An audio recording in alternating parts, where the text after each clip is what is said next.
जीवात्मा जगत के नियम पुस्तक में रतु और विस्पी एक जिमी नाम के व्यक्ति की कहानी सुनाते हैं और यह समझाने की कोशिश कर रहे हैं कि पृथ्वी पर लोग जैसे दिखते हैं वैसे असल में होते नहीं हैं। हम आपको अपने एक दोस्त जिमी की कहानी सुनाना चाहते हैं जो कि एक सत्य घटना है। पृथ्वी पर अपने समय में वह कमाल के वक्ता हुआ करते थे।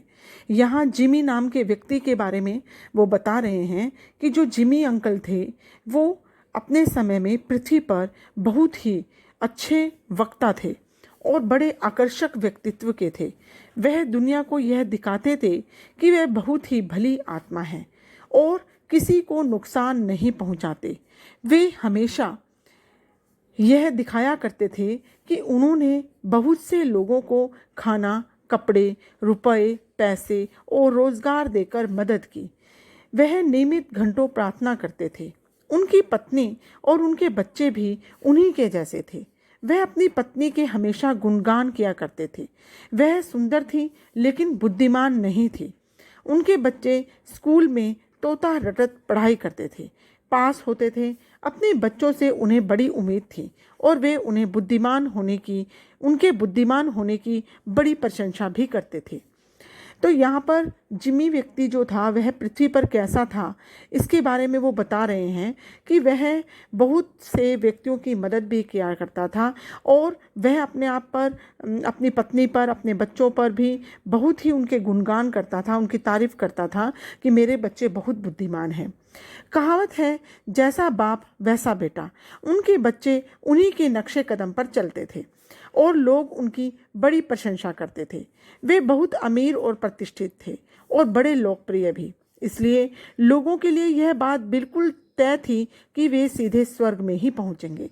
तो लोगों के सामने पृथ्वी पर वह व्यक्ति, जिमी नाम का जो व्यक्ति था, वह इतना अच्छे व्यक्तित्व का स्वामी था कि लोग उसको यही कहते थे कि यह तो असल में ही स्वर्ग में ही पहुंचेंगे मरने के बाद।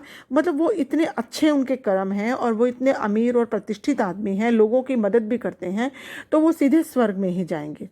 हम लोग उन्हें बड़ी अच्छी तरह जानते थे। तो यहाँ पर रतु और विस्पी ने अपने आप के बारे में बताया है कि हम लोग पृथ्वी पर उस जिमी नामक व्यक्ति को बहुत अच्छे से जानते थे।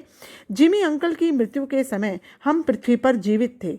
हमने उनकी आत्मा के लिए प्रार्थना की और उनकी पत्नी और उनके बच्चों को यह कहकर ढांढस बंधाया था कि उन्हें तो तत्काल ही स्वर्ग प्राप्त ही होगा।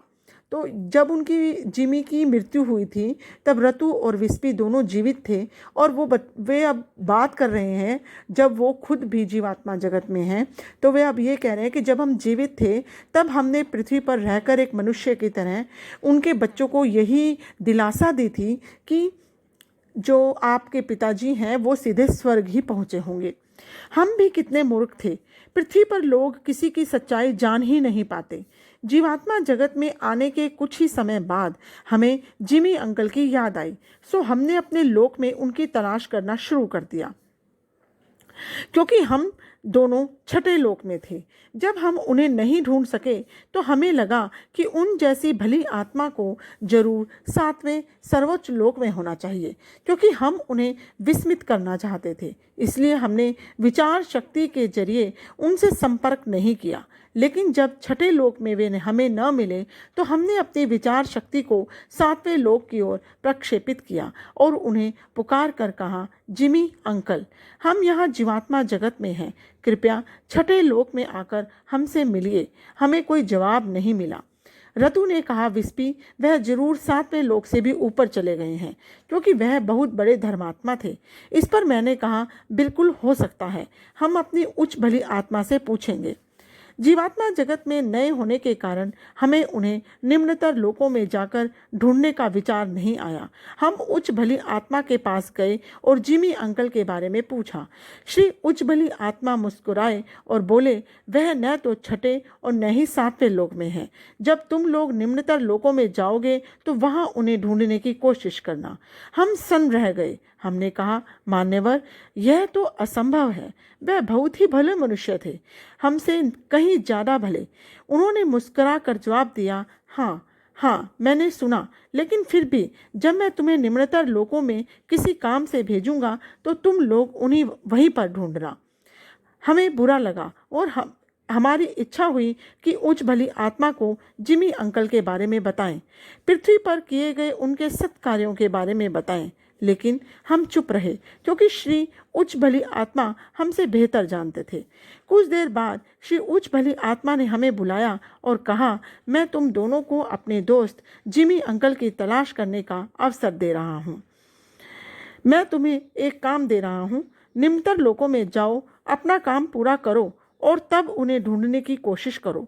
निम्नतर लोकों में जाकर काम करने की बात से हम खुश हुए।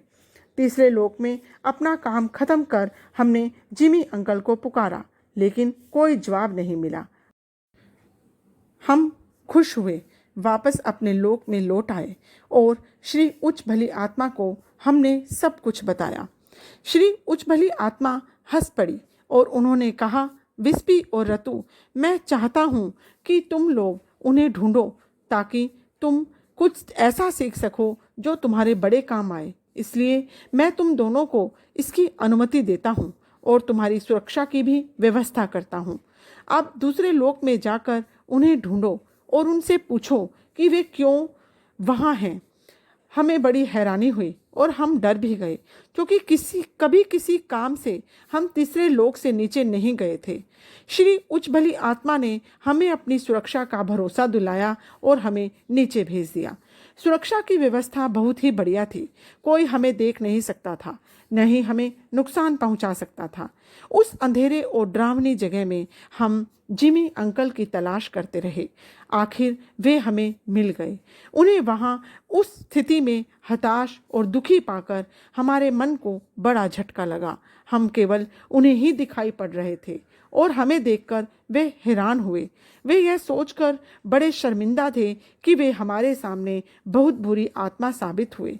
हम अपने आप को नहीं रोक पाए और पूछ बैठे, आपने ऐसा क्या किया जिमी अंकल कि आपको यहाँ आना पड़ा? तब उन्होंने हमें अपनी कहानी सुनाई। वह बहुत ही भयानक कहानी थी। यह बात एकदम से हैरान कर देने वाली थी कि जिमी अंकल जैसे व्यक्ति जो इतने लोकप्रिय, बाहर से इतने भद्र और भले, वही अंदर से बड़े ही बुरे और निम्न स्तर के मनुष्य थे। जिमी की कहानी आगे की कहानी मैं अपनी अगली वीडियो में जारी रखूंगी। धन्यवाद।